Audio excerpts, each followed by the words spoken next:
Maker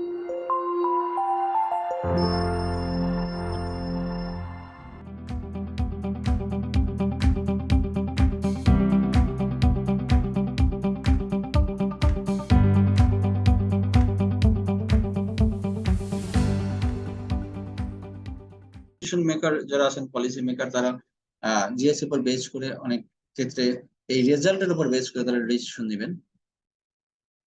আমরা এক্সপার্টদেরকে technical person বলছি, আর বাকি দুই ক্যাটাগরি হচ্ছে নন টেকনিক্যাল। আর জিএস অ্যানালাইসিসের জন্য ইসরির একটা আছে, অ্যানালাইসিসের একটা প্রসেস আছে, 5 স্টেপ প্রসেস, যেটাকে বলা হয়।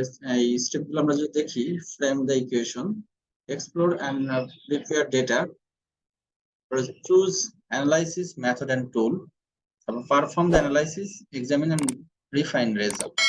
প্রথমে আমাদের হচ্ছে ইকুয়েশনটাকে আমাদের ফ্রেম করতে হবে, আর এই ইকুয়েশনটাকে ফ্রেম করার পরে কি ধরনের ডেটা লাগবে সেটা এক্সপ্লোর করা, সেই ডেটাকে প্রিপেয়ার করা, তারপর অ্যানালাইসিস করতে হবে আমাদের মেথডগুলোর মাধ্যমে।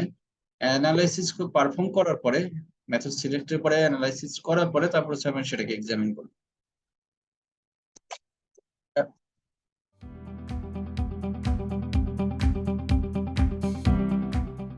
পৃথিবী হচ্ছে গোলাকার, বাট অ্যাকচুয়ালি গোলাকার না।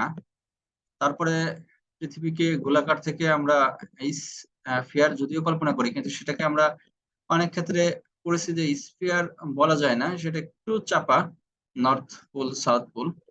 তারপর অ্যাকচুয়ালি বলতে হলে এটাও না, সেটা